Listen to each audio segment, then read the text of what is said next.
जय हिंद साथियों। आजकल झूठा केस करने वाली बहुओं का क्या कहा जाए, एक रिवाज पड़ गया है, एक बाढ़ सी आ गई है। एक दूसरे के देखा देखी किसी लड़की को अपने मकसद में सफल हो जाने पर उसे जो वाहवाही मिलती है, उससे बहुत से लोगों को प्रेरणा मिलती है, मोटिवेशन मिलता है। वो लोग भी सोचते हैं कि पैसे की अपनी कमी को किस तरह पूरा किया जाए।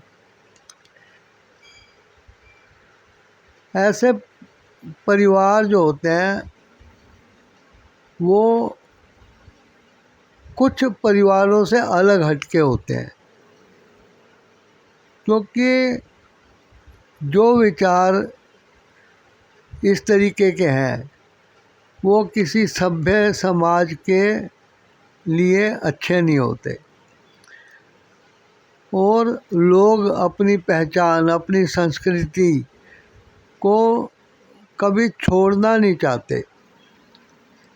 आप पता करेंगे तो पता लगेगा कि इस परिवार के जो पिछली जड़ें हैं उनमें ही कुछ ऐसा गुण है कि वो ऐसे विचारों को सोख कर अपने पेड़ को फलता फूलता देखते हैं, फल लगने की उम्मीद करते हैं। वे लोग ना तो पढ़ाई में ध्यान देते हैं, ना कोई अच्छी बातों में। छोटे छोटे बच्चों के सामने वो माँ बाप इस तरीके से लड़ते भिड़ते हैं कि एक ये तरीका उनके बच्चों के माइंड में बैठ जाता है। बचपन से जो चीज़ें वो घरेलू ज़िंदगी में देख रहे हैं वो उनके अंदर घर करके बैठ जाती है और वे जब बड़े हो जाते हैं तो उन्हीं असूलों पे चलते हैं, वैसे ही निभाते हैं। लड़के होते हैं तो वो अपनी बहू को, अपनी पत्नी को तंग करते हैं और दहेज की मांग करते हैं ताकि गरीबी घर की दूर हो सके। गुंडागर्दी दिखाते हैं। ऐसे ही पुरुषों के कारण महिलाओं की सुरक्षा के लिए महिलावादी कानून बने, जो कि IPC 149 वाला तो कुछ भी नहीं है, 498A और CRP सेक्शन 125 मेंटेनेंस का, इसको इसीलिए ईजाद किया गया था कि ऐसी लड़कियों को ऐसे पुरुषों से बचाया जाए। लेकिन ये जो पुरुष कर रहा है वो एक भाई है और उसकी जो बहन है वो जब शादी होकर किसी घर की बहू बनती है तो वो भी अपने घर के नुस्खों को अपनाती है।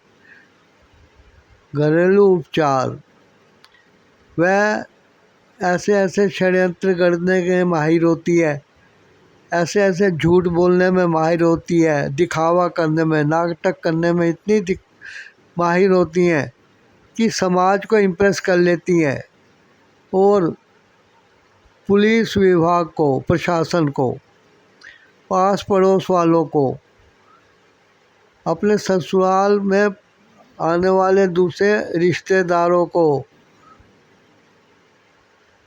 और महिला आयोग को वो इतना इम्प्रेस करती हैं। कानून के आगे वो जज साहब के सामने ऐसे गिड़गिड़ाती हैं, घुटने टेक टेक कर, कि जज साहब को भी ये लिहाज नहीं रहता कि सच्चाई क्या है। वो दया भावना में आके पुरुष को मेंटेनेंस देने पे मजबूर कर देते हैं, तलाक देने पे मजबूर कर देते हैं, घर के घर उजड़ जाते हैं।